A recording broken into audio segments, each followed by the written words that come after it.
Welcome to Telangana State Board of Intermediate Education, digital classes for vocational courses.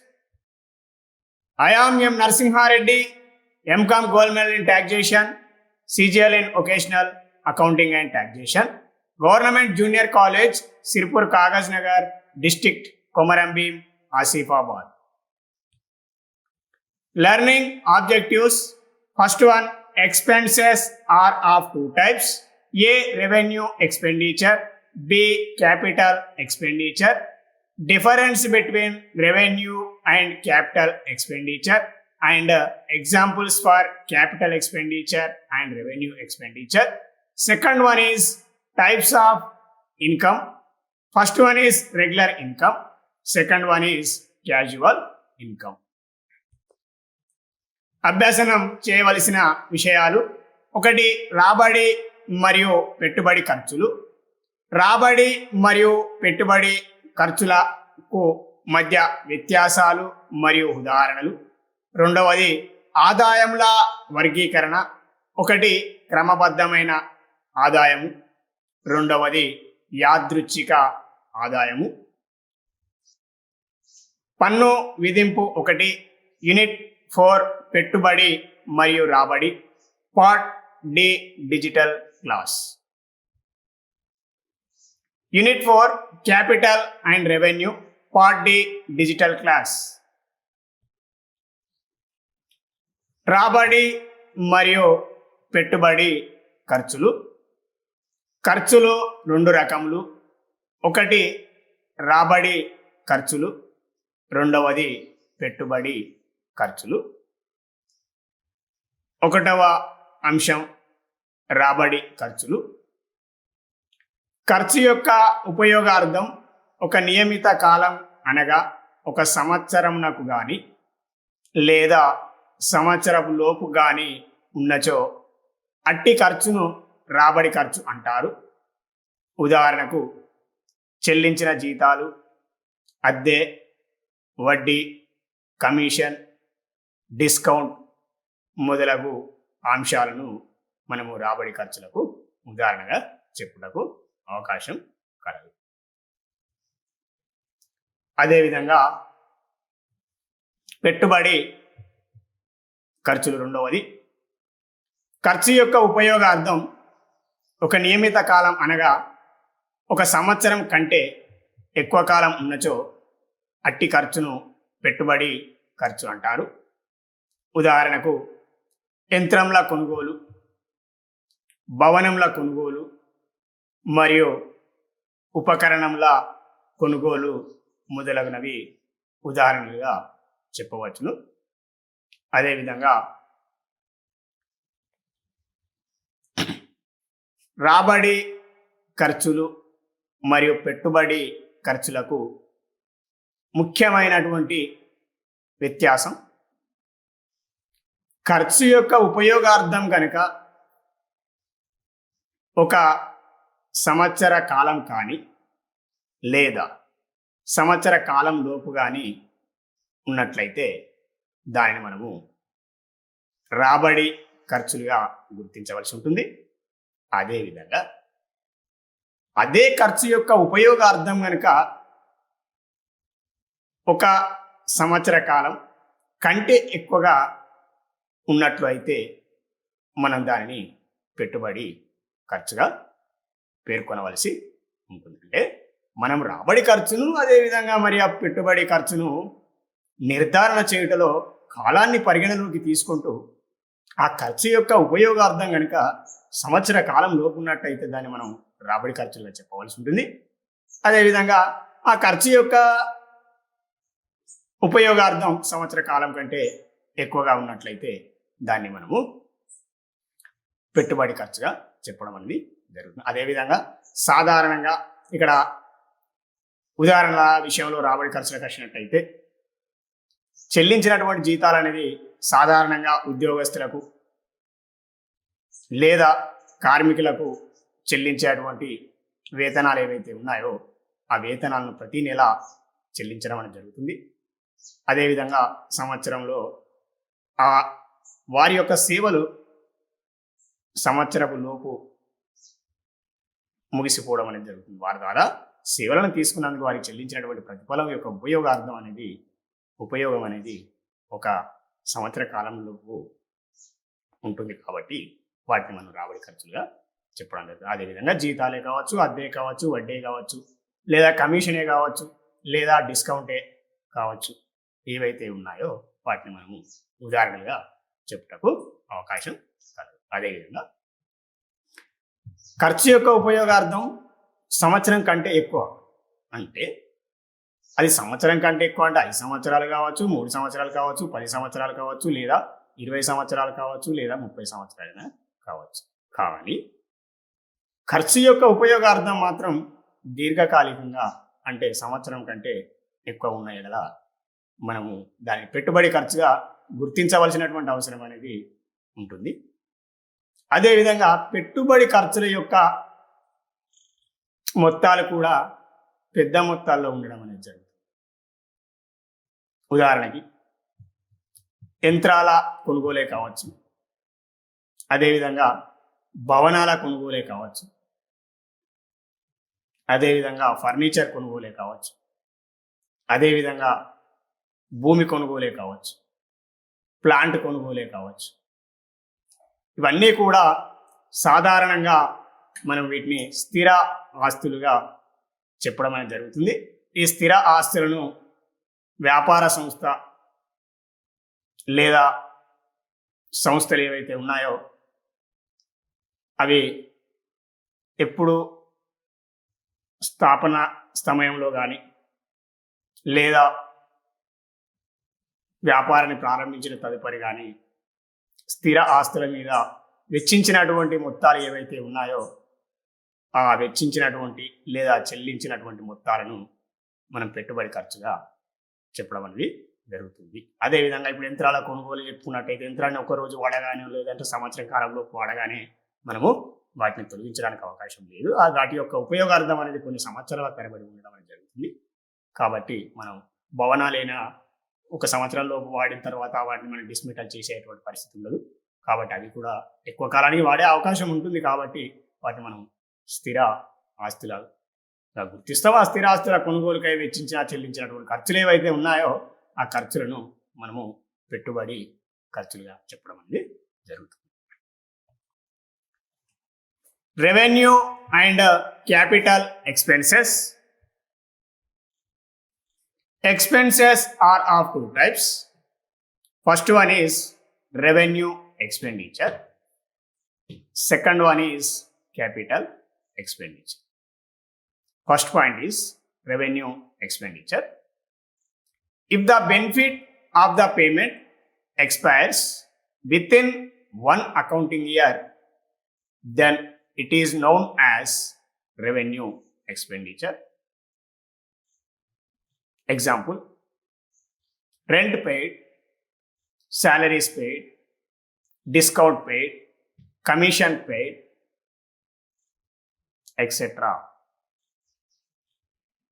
are the best examples for revenue expenditure or revenue expenses. Second one is capital expenditure. If the benefit of payment accrues for more than one accounting year, then it is known as capital expenditure. Examples: purchase of machinery, buildings, land, furniture, etc. are the examples for capital expenditure.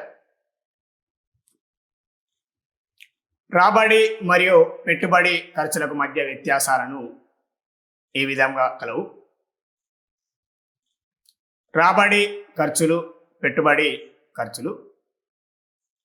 రాబడి ఖర్చులలో మొదటి అంశం క్రమంగా తిరిగి వచ్చే ఖర్చులను రాబడి ఖర్చులు అంటారు. ఉదాహరణకు చెల్లించిన జీతాలు, వేతనాలు, వడ్డీ మరియు కమిషన్ మొదలగునవి. సెకండ్ పాయింట్, ఖర్చు యొక్క ఉపయోగార్థము ఒక నియమిత కాలం అనగా ఒక సంవత్సరంనకు కానీ లేదా సంవత్సరం లోపు కానీ ఉన్నచో అట్టి ఖర్చును రాబడి ఖర్చు అంటారు. ఉదాహరణకు చెల్లించిన జీతాలే కావచ్చు, అద్దె కావచ్చు, వడ్డీ కావచ్చు, లేదా కమిషనే కావచ్చు, మొదలైనటువంటి అంశాలన్నింటినీ కూడా మనము రాబడి ఖర్చులకు ఉదాహరణగా చెప్పడానికి అవకాశం అనేది ఉంది. అంటే మొదటి పాయింట్లో ఇచ్చినటువంటి అంశం సంబంధించిన వివరణకు వచ్చినట్టయితే రాబడి ఖర్చుల్లో క్రమంగా తిరిగి వచ్చేటువంటి అవకాశం ఉన్నటువంటి ఖర్చులు లేదా తిరిగి పునరావృతం అయ్యేటువంటి ఖర్చులు ఏవైతే ఉన్నాయో, అదేవిధంగా పదే పదే వచ్చిన ఖర్చులే వచ్చే విధంగా ఉన్న ఖర్చులు ఏవైతే ఉన్నాయో ఆ ఖర్చులను మనం రాబడి ఖర్చులు అంటాం. అదేవిధంగా జీతాలను సాధారణంగా ప్రతి నెలకు చెల్లించడం అనేది జరుగుతుంది. అదేవిధంగా వేతనాలను కూడా ప్రతి నెల చెల్లించడం అనేది జరుగుతుంది. అదేవిధంగా అప్పుపై వడ్డీ సాధారణంగా ప్రతి నెలకు లెక్కించి చెల్లించడం జరుగుతుంది. అదేవిధంగా కమిషన్ మొత్తాలు ఏవైతే ఉన్నాయో అవి కూడా మనము రాబడి ఖర్చులుగా గుర్తించవలసినటువంటి అవసరం ఉంది. అదేవిధంగా ముఖ్యంగా ఖర్చు యొక్క ఉపయోగార్థం ఒక సంవత్సర కాలం అంటే 12 నెలల లోపు కానీ లేదా 12 నెలల వరకు కానీ ఉన్నట్టయితే ఆ ఖర్చును మనము రాబడి ఖర్చుగా గుర్తించవలసినటువంటి అవసరం అనేది ఉంటుంది. అదేవిధంగా పెట్టుబడి ఖర్చులు గాలివాటుగా అడపాదడపా మరియు తిరిగి రాని ఖర్చులను పెట్టుబడి ఖర్చులు అంటారు. ఉదాహరణకు యంత్రముల, భవనముల మరియు ఉపకరణముల కొనుగోలు మొదలగు అంశాలన్నింటినీ కూడా మనము పెట్టుబడి ఖర్చులకు ఉదాహరణగా చెప్పడం అనేది జరుగుతుంది. గాలివాటుగా అడపాదడప ఎప్పుడో ఒకప్పుడు తిరిగి పునరావృతం కాకుండా పదే పదే పునరావృతం కాకుండా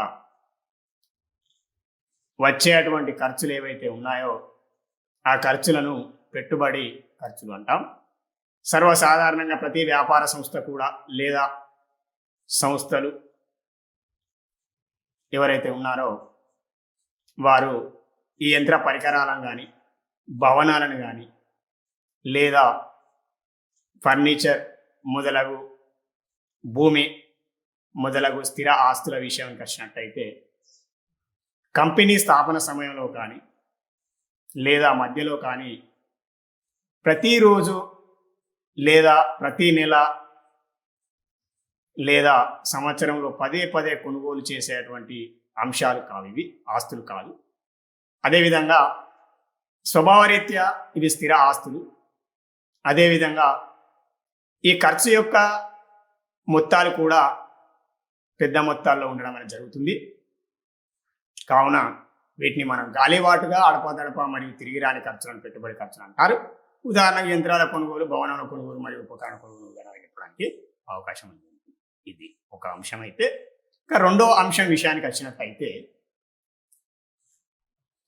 ఖర్చు యొక్క ఉపయోగార్థం ఒక నియమిత కాలం అనగా ఒక సంవత్సరం కంటే ఎక్కువ కాలం ఉన్నచో అట్టి ఖర్చును పెట్టుబడి ఖర్చు అంటారు. ఉదాహరణకు యంత్రంల కొనుగోలే కావచ్చు, భవనంల కొనుగోలే కావచ్చు మరియు ఉపకరణంల కొనుగోలు మొదలగునటువంటి ఏవైతే ఉన్నాయో వాటన్నింటినీ మనము ఉదాహరణగా చెప్పవచ్చు. అంటే ఖర్చు యొక్క ఉపయోగార్థం అనేది ఒక నియమిత కాలం, సంవత్సరం కంటే ఎక్కువ కాలం ఉపయోగించేటువంటి స్థిర ఆస్తుల మీద చెల్లించినటువంటి ఖర్చులు ఏవైతే ఉన్నాయో, స్థిర ఆస్తుల కొనుగోలుకై చేసిన ఖర్చు మొత్తాలు ఏవైతే ఉన్నాయో ఆ ఖర్చు యొక్క ఉపయోగార్థం సంవత్సర కాలం కంటే ఎక్కువగా ఉంటుంది కాబట్టి వాటిని మనం పెట్టుబడి ఖర్చులు లేదా మూలధన ఖర్చులుగా పేర్కొనడం అనేది జరుగుతుంది.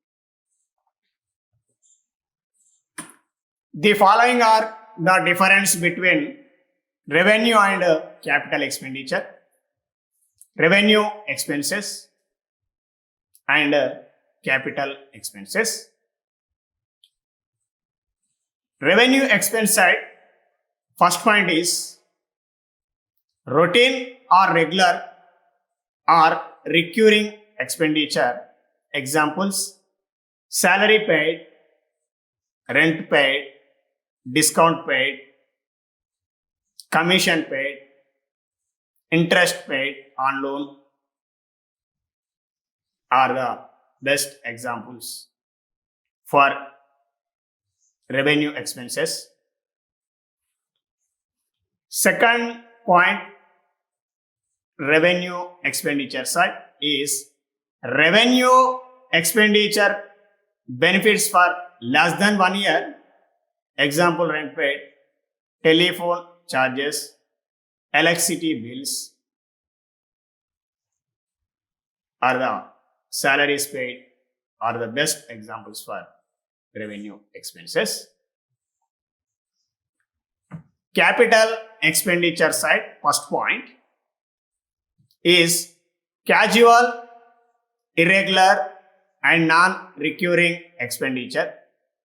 Example: purchase of machinery, furniture, etc. Second point, capital expenses side. Capital expenditure benefits for more than a year. Example: payment for know-how, purchase of land and buildings, etc. Technical know-how. రాబడి మరియు పెట్టుబడి ఖర్చుల మధ్య వ్యత్యాసాలలో రాబడి ఖర్చుల్లో మూడవ అంశం, ఒక ఆస్తి యొక్క సామర్థ్యంను కాపాడుట కొరకు వెచ్చించిన లేదా చెల్లించిన ఖర్చులను రాబడి ఖర్చులు అంటారు. ఉదాహరణకు యంత్రములు లేదా భవనములకు మరమ్మతులు. అదేవిధంగా నాలుగవ పాయింట్, కొనుగోలు యొక్క ఉద్దేశం తిరిగి అమ్మకమునకు అయినచో అది రాబడి ఖర్చు అగును. ఉదాహరణకు సరుకు కొనుగోలు సరుకులను వ్యాపార ఆస్తులుగా భావించవలసినటువంటి అవసరం అనేది ఉంటుంది. రాబడి ఖర్చుల్లో మూడవ అంశం విషయానికి వచ్చినట్టయితే, ఒక ఆస్తి యొక్క సామర్థ్యమును కాపాడుట కొరకు వెచ్చించిన లేదా చెల్లించిన ఖర్చులను రాబడి ఖర్చులు అంటారు. ఉదాహరణకు యంత్రాలను లేదా భవనమును మరమ్మతులు చేసినట్టయితే, అంటే యంత్రంను కొనుగోలు చేసిన తదుపరి ఆ యంత్రాలను లేదా భవనములను కండిషన్స్లో ఉంచడం కోసం మరమ్మతులు కనుక చేసి వెచ్చించిన ఖర్చులు ఏవైతే ఉన్నాయో ఆ ఖర్చులను మనము రాబడి ఖర్చులుగా చెప్పడానికి అవకాశం ఉంది.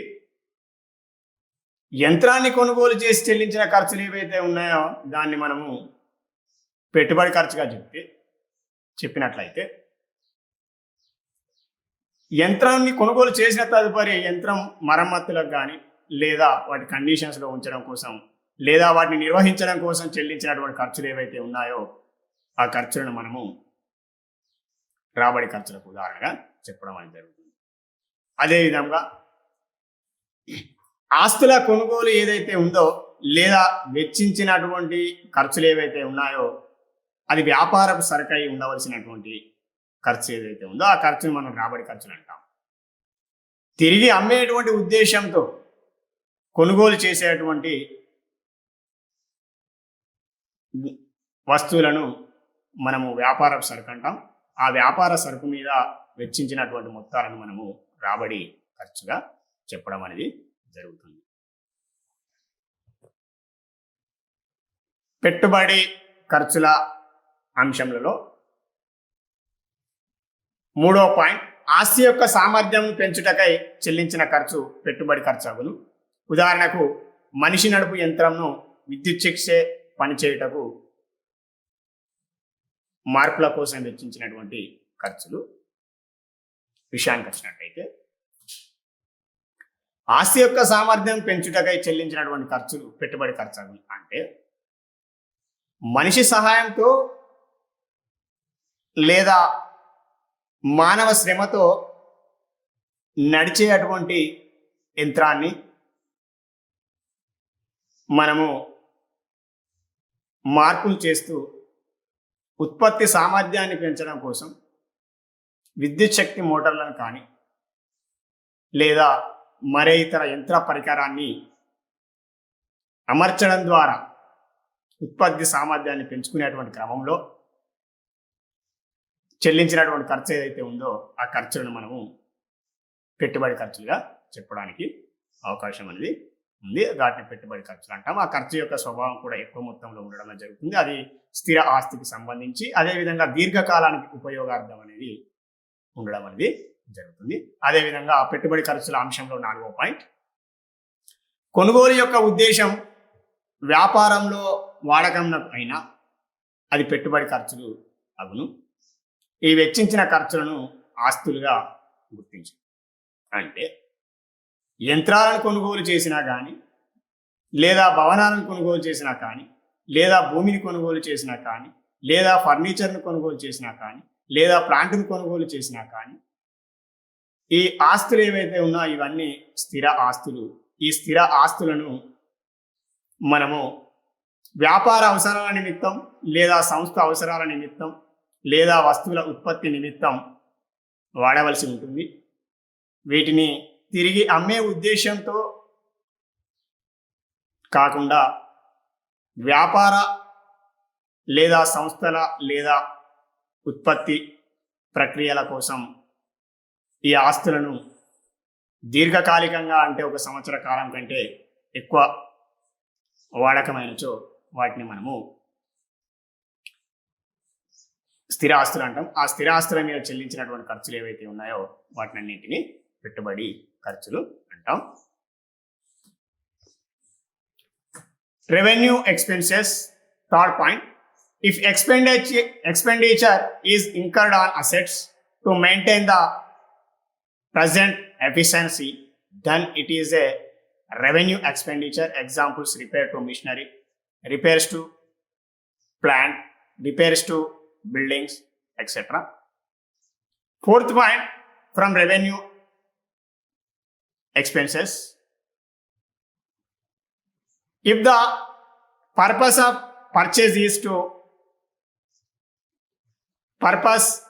resell, then the expenditure is revenue expenditure.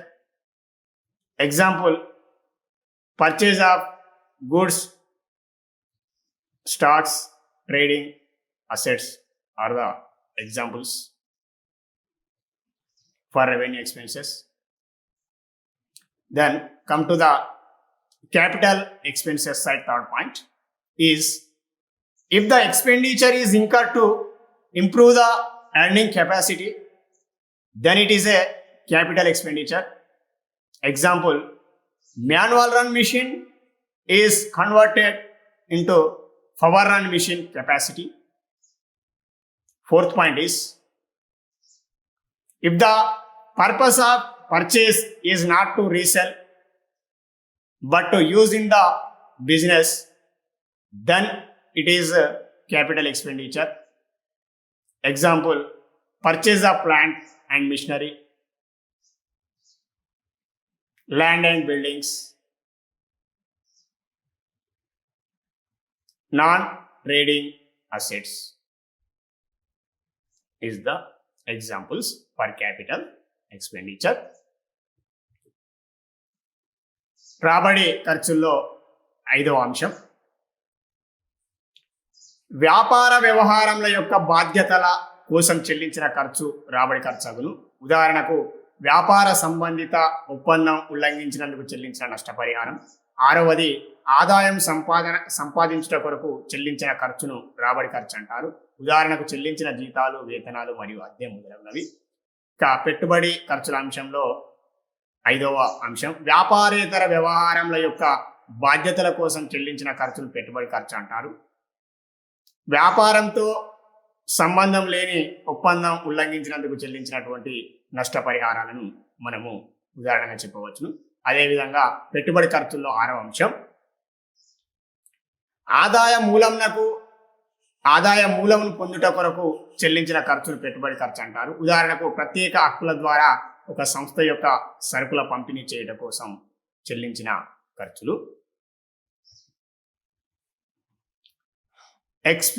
Revenue expenses side 5th point.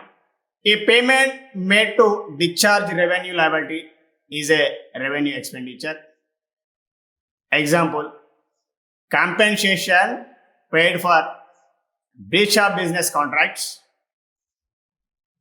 Sixth point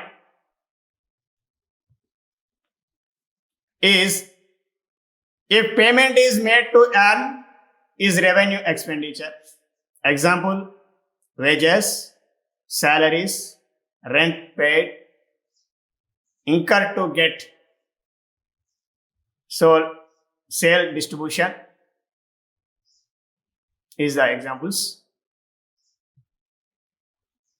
Capital expenses side, fifth point is a payment made to discharge capital liability is a capital expenditure. Example, compensation paid for breach of non-business contracts. Sixth point, if payment is made to acquire the source of income, it is a capital expenditure. Example, expenses of goods from a manufacturing company. రాబడి ఖర్చులకు మరియు పెట్టుబడి ఖర్చులకు ఉదాహరణలు మనము ఇంతకుముందు నేర్చుకున్న విధంగా రాబడి ఖర్చులకు మరియు పెట్టుబడి ఖర్చులకు వ్యత్యాసాలను తెలుసుకున్న విధంగానే రాబడి ఖర్చులకు మరియు పెట్టుబడి ఖర్చులకు ఉదాహరణను పరిశీలించినట్లయితే రాబడి ఖర్చులలో ఉదాహరణ ఫస్ట్ పాయింట్, కార్యాలయ సిబ్బందికి చెల్లించిన జీతాలు, కార్మికులకు చెల్లించిన వేతనాలు ఉదాహరణగా చెప్పవచ్చును. రెండవది ఆస్తుల రక్షణ లేదా సంరక్షణకు చెల్లించినటువంటి ఖర్చులు. అదేవిధంగా టెలిఫోన్ కనెక్షన్ కోసం మొదటిసారి చెల్లించిన ఖర్చులు. నాలుగవది ముడిసరుకుల కొనుగోలు కోసం మరియు వినియోగ వస్తువుల కొనుగోలు కోసం చెల్లించినటువంటి ఖర్చులు ఉదాహరణగా చెప్పవచ్చు. పెట్టుబడి ఖర్చులకు ఉదాహరణగా ఆస్తుల కొనుగోళ్ల కోసం చెల్లించిన ఖర్చులు పెట్టుబడి ఖర్చులకు ఉదాహరణకు యంత్రాలు, భవనాల కొనుగోలు, ప్లాంట్ యంత్రాల కొనుగోలు. అదేవిధంగా రెండవది స్థిర ఆస్తుల నవీకరణ లేదా ఆస్తుల స్థాపన కోసం కొరకు వెచ్చించినటువంటి ఖర్చులు. మూడవది పరిశోధన మరియు అభివృద్ధి కొరకై వెచ్చించిన లేదా చెల్లించినటువంటి ఖర్చులు. నాలుగవది సాంకేతిక ఉత్పత్తి యొక్క అనుమతులను లేదా విధానములను పొందుట కొరకై చెల్లించినటువంటి ఖర్చులు. The following are some of the examples for revenue and capital expenditure. Revenue expenditure side, first point is salaries paid to staff. Second point, expenses incurred to preserve and protect assets. Third point, initial payment for securing a telephone connection. Fourth point, purchase of raw materials and other consumable stores. Capital expenditure side, capital expenses side, first example is cost of purchase of an asset like plant, buildings, etc. Second point, expenses incurred on acquiring any capital asset and its erection or reconditioning charges. Third point, expenses on research and development. Fourth point, price paid for right to use of know-how, techniques of manufacturing process, technical know-how. రాబడి ఖర్చుల్లో ఐదవ ఉదాహరణ, వ్యాపారంను ప్రభుత్వం జాతీయం చేయుట వలన లేదా ప్రభుత్వ విధానాలను వ్యతిరేకించుట కోసం గాను చెల్లించినటువంటి ఖర్చులు. అదేవిధంగా ఆరవది అమ్మకాలు పెంచుకొనుటకు చెల్లించిన ప్రకటన ఖర్చులు. ఏడవది లైసెన్సులు మరియు అనుమతులు, పర్మిట్ల నవీకరణకు చెల్లించినటువంటి ఖర్చులు ఉదాహరణగా చెప్పవచ్చును. అదేవిధంగా పెట్టుబడి ఖర్చులకు ముద్రణ వ్యాపార నిర్వహించు వ్యాపారంలో ముద్రణ యంత్ర పరికరాల కొనుగోళ్ల కొరకు చెల్లించిన మొత్తం. అదేవిధంగా ఆరో పాయింట్, ఒక వ్యాపార సంస్థలో ఇతర భాగస్తుని హక్కులను పొందుట కొరకు చెల్లించినటువంటి ఖర్చులు. వ్యాపార సంస్థ ఉత్పత్తి చేసే వస్తువుల అమ్మకపు ఏజెన్సీ పొందుట కొరకు చెల్లించినటువంటి ఖర్చులను మనము పెట్టుబడి ఖర్చులకు ఉదాహరణగా చెప్పవచ్చును. Fifth point, revenue expenses example side. Expenses to oppose nationalization of business or any government policies. Sixth point, expenses incurred in sales promotion like advertisement. Seventh one, expenses incurred in renewing the licenses, permits, etc. Fifth point, capital expenses side, acquiring types by a printing press. Sixth one, payment made for purchasing interest of another partner of the firm, payment of goodwill. Seventh point and last point, payment made for acquiring the selling agency right. Thank you.